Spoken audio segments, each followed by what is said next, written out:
Vamos falar do livro Para Ler como um Escritor, da Francine, um guia para quem gosta de livros e para quem quer escrevê-los. Esse livro ele é bastante técnico e, ao mesmo tempo, ele serve para qualquer pessoa. Não somente para quem gosta de livros, mas para quem também quer aprender a escrever melhor. Ou seja, serve para qualquer pessoa. Eu estou agora falando no pôr do sol. Eu moro numa cidade em que estamos em um momento festivo, então algum barulho pode estar escapando nesse exato momento aí para você do áudio. O ponto é, esse livro acaba servindo para qualquer pessoa. Só porque todo mundo escreve, todo mundo precisa escrever, todo mundo sabe a importância de escrever bem, de escrever e chamar a atenção de quem irá ler no ponto que você exatamente quer que a pessoa se atente, gerar ou algum sentimento, ou se não enveredar a pessoa para algum negócio, você quer fechar, algo nesse sentido. Pois bem, eu fiz as minhas divagações para que eu possa apresentar para você, só lembrando duas coisas. Primeiro, eu vou nos próximos vídeos falar desse livro aqui, Em Nome do Povo, é um livro sobre finanças, Einstein, a biografia dele, e também Comporte-se. Bastante interessante, não deixe de se inscrever no canal, ativar a sua notificação, curtir esse vídeo, isso se você já viu algum vídeo aqui no canal e se ele já te agregou alguma coisa. Caso não tem problema, no decorrer do vídeo você toma a sua decisão. Vamos para as divagações. Divagação 1. Quando sair de casa, deixe o seu ego no varal. Sempre nas aulas de literatura, o foco era compreender um contexto zumbido pelo autor, os sussurros, ou avaliar as características estereotipadas dos personagens. E os outros motivos, também não devemos nos atentar? A questão é que quando estamos na escola e nós lemos aqueles livros que as escolas orientam para a faculdade, é sempre a mesma coisa. É sempre vamos avaliar aqui esse personagem, é sempre algo um pouco superficial. Mas será que você não avaliar a história do autor não é importante? Será que você não avaliar a forma como é escrito, como é escrita, a forma de onde coloca a vírgula, o ponto, como é que o narrador apresenta para você a história, se ele coloca ou não o nome em algum personagem, o nome desse personagem? Será que não é muito mais enriquecedor você avaliar outros aspectos? Não somente os já batidos na escola e sempre os mesmos, até porque é o que cai na faculdade. Bom, chamei minha atenção em relação a isso.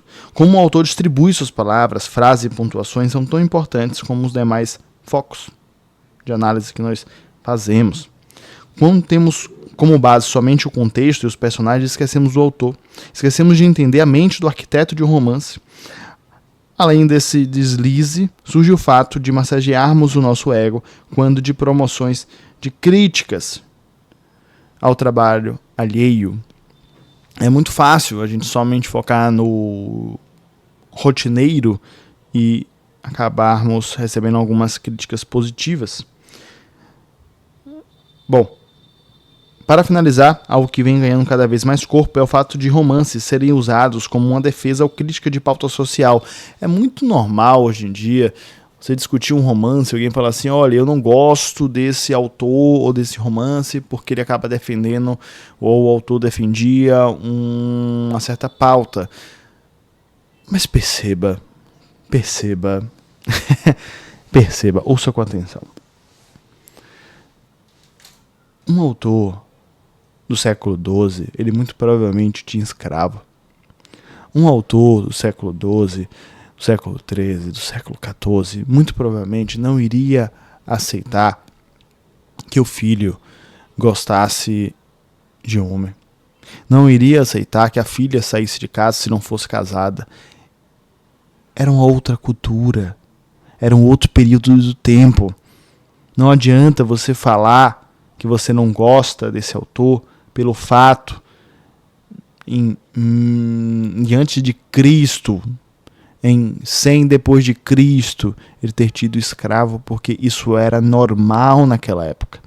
Muito menos você olhar para um romance e você querer politizar esse romance, sendo que ele foi escrito com a cabeça de uma sociedade, de um autor, de uma época que não é a mesma de hoje em dia. Então presta atenção, não tenta politizar tudo não, que você acaba perdendo um foco do objetivo de ler um livro, do objetivo de ler aquele romance em específico. Você acaba, talvez, criticando a obra de uma forma que ela não tem sentido ser criticada. Você pode chamar a atenção? Pode. Mas será que é por isso que você não deveria ler essa obra? Bom, eu sempre chamo a atenção é que as regras sociais, elas não são indeléveis. E são regras sociais, elas não são indeléveis. Quando a gente olha para 1776 a.C., as primeiras grandes regras, elas derivaram do Código de Hammurabi. E assim, existiam 4 castas. A mulher era considerada uma casta inferior do homem. Você podia ter escravos. E foi onde acabou existindo aquele termo olho por olho, dente por dente. Então, se alguém fizesse alguma coisa com você, você poderia retribuir, ou senão com alguma posse sua. Que quando olhamos para 1789 depois de Cristo, que os Estados Unidos acabou tendo a sua Constituição, não era mais permitido você ter algum escravo.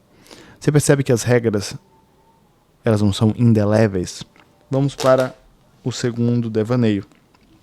Eu nunca tinha pensado, aqui é o parágrafo, eu nunca tinha pensado o parágrafo como uma oportunidade de mudar a forma da escrita, de mudar o tom da comunicação, promovendo uma narrativa mais viciante. Você pode, em um parágrafo, descrever todo o cenário de uma guerra, toda a batalha, luta, dor, sofrimento.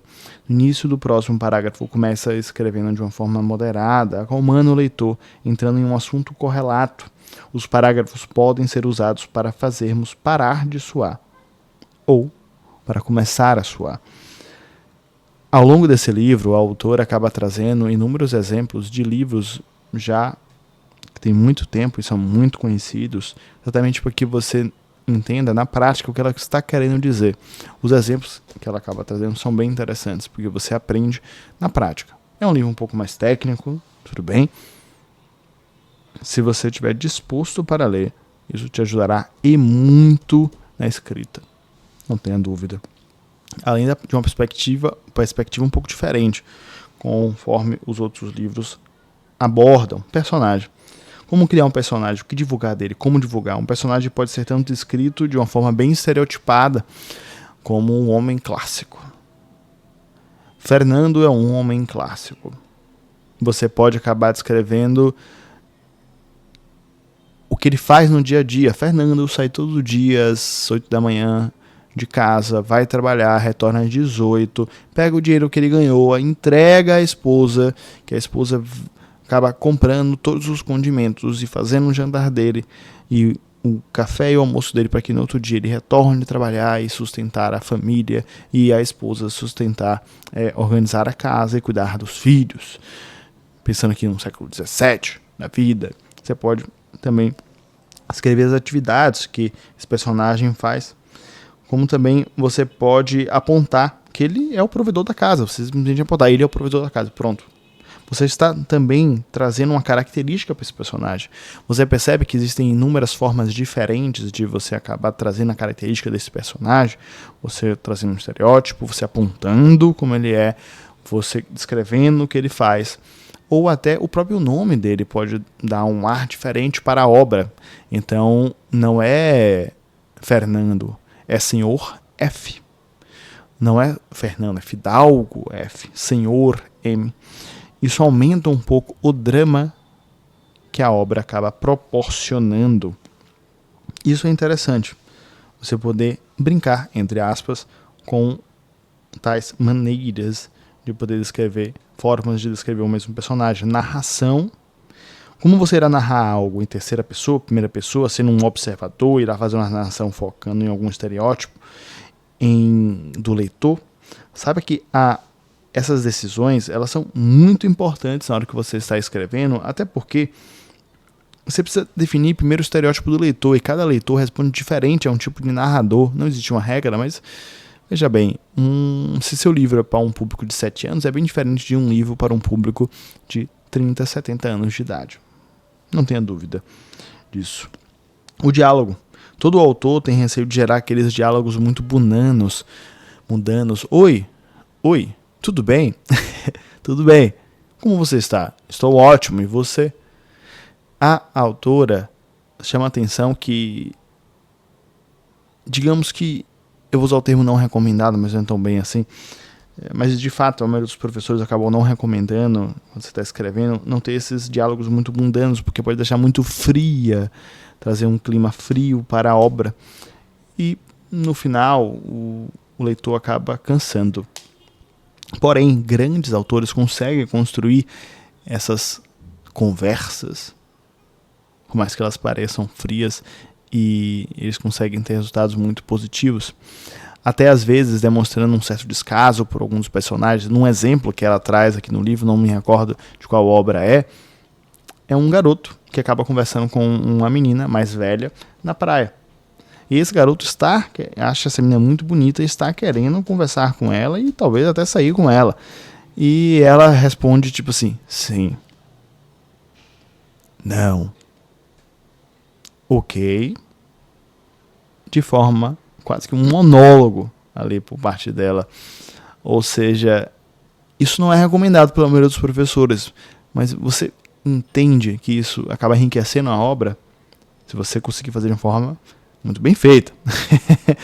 Você acaba enriquecendo a obra, porque você consegue perceber que aquele rapaz, aquele menino está tentando se aproximar de uma menina mais velha e ela está demonstrando que ela não quer, sem precisar que o autor escreva que ela não quer. Isso é bem interessante. Bem interessante. Na parte da narração também, teve um momento que ele dá o exemplo, acho que do vinho, acho que foi na narração, não me recordo muito bem.